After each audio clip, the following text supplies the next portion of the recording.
Kita berdoa. Terima kasih Tuhan untuk siang hari ini. Engkau selalu ada bersama dengan kami.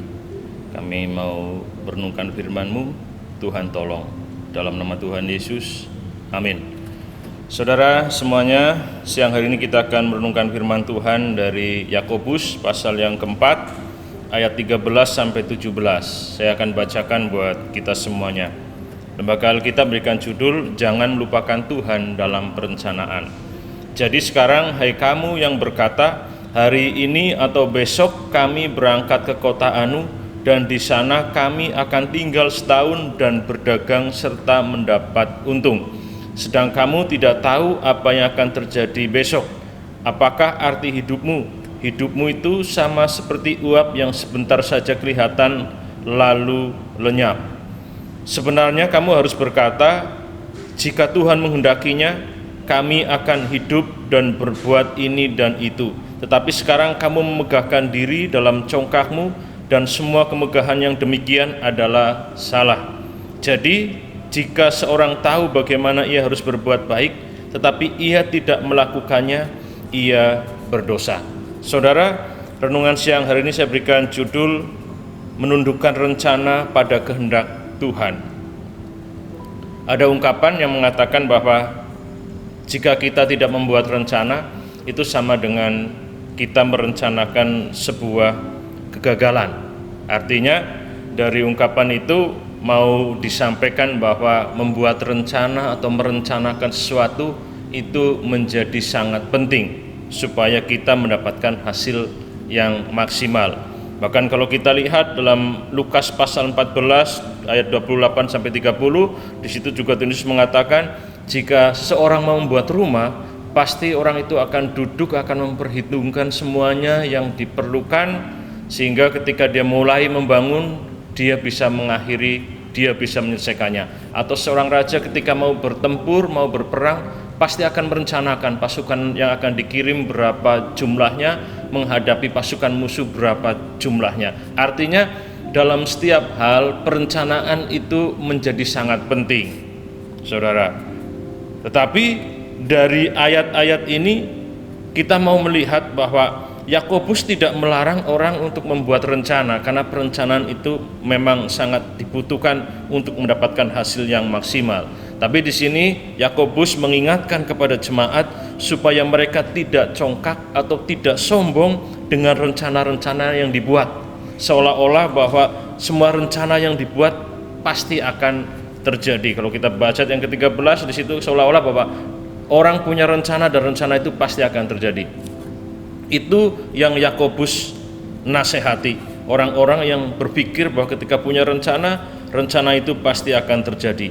Padahal hari esok pun kita tidak tahu apa yang terjadi. Bagaimana kita bisa memastikan rencana kita akan terjadi? Jadi kita nggak punya kekuatan, kita nggak punya kemampuan untuk menjamin rencana kita terjadi. Kita harus punya rencana, kita harus merencanakan, tapi kita nggak boleh sombong, kita nggak boleh congkak seolah-olah rencana kita pasti akan terjadi. Saudara, awal tahun 2020 saya yakin banyak di antara kita sudah menyusun rencana. Awal tahun biasanya menyusun rencana, banyak rencana yang dibuat yang dengan harapan dengan rencana tersebut di akhir 2020 kita bisa mencapai semua yang kita inginkan, kita rencanakan dengan maksimal. Tetapi kita sama-sama mengalami ada perubahan yang sangat luar biasa, dan tidak sedikit dari rencana-rencana yang dibuat akhirnya batal.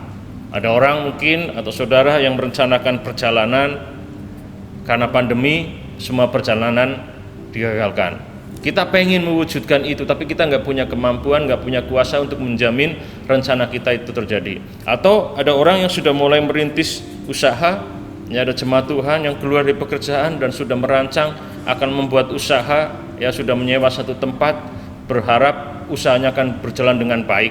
Tapi baru saja mulai, tiba-tiba pandemi dan tidak diizinkan untuk berjualan beberapa waktu lamanya. Artinya semua rencana bisa mengalami perubahan, bahkan rencana-rencana yang kita buat tidak bisa kita jamin semuanya itu akan terjadi.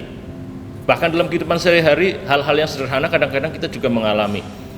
Ketika kita punya rencana, misalkan suatu hari pengen pergi ke tempat olahraga, sepertinya sederhana. Sore ini nanti jam 4 saya mau tempat olahraga, sepertinya sederhana. Tapi kita juga harus menyadari tidak ada jaminan bahwa jam 4 pasti bisa pergi ke tempat olahraga. Misalkan mau badminton, ya tiba-tiba alat yang akan kita gunakan ada masalah, raket yang kita gunakan rusak atau putus senarnya, atau kita mau pergi tiba-tiba kendaraan yang kita gunakan ada masalah, bahkan sudah jalan pun tiba-tiba di jalan juga bisa mendapatkan rintangan. Artinya tidak ada jaminan, ya tidak ada jaminan bahwa semua rencana kita pasti akan terwujud.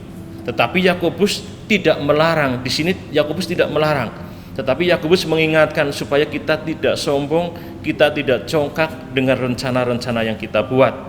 Tetapi kita harus menundukkan rencana itu pada kehendak Tuhan. Ayat 15 mengatakan sebenarnya kamu harus berkata, jika Tuhan menghendakinya, kami akan hidup dan berbuat ini dan itu. Artinya kita punya rencana, tapi rencana kita harus kita tundukkan pada kehendak Tuhan. Kita lemah, kita terbatas, dan kita sementara. Itu yang dikatakan Yakobus dalam ayat yang ke-14. Oleh karena itu, jangan melupakan Tuhan dalam setiap perencanaan kita. Tundukkan setiap rencana kita pada kehendak Tuhan. Amsal 16 ayat yang ketiga mengatakan, serahkanlah perbuatanmu kepada Tuhan, maka terlaksanalah segala rencanamu. Mari kita tundukkan rencana-rencana kita pada kehendak Tuhan, supaya kehendak Tuhan yang terjadi atas hidup kita, dan Tuhan menolong memberkati kita semuanya. Kita berdoa. Terima kasih Tuhan untuk renungan singkat di siang hari ini. Roh Kudus mampukan kami untuk memahami, bahkan Roh Kudus juga mampukan kami untuk melakukan firman ini dalam kehidupan kami, sehingga kami tidak congkak, kami tidak sombong dengan apa yang kami rancang, kami rencanakan, tapi kami menundukkan setiap rencana-rencana kami, rancangan-rancangan kami pada kehendak Tuhan, karena kami meyakini kehendak-Mu adalah yang terbaik bagi kami. Kami bersyukur dalam nama Tuhan Yesus. Amin.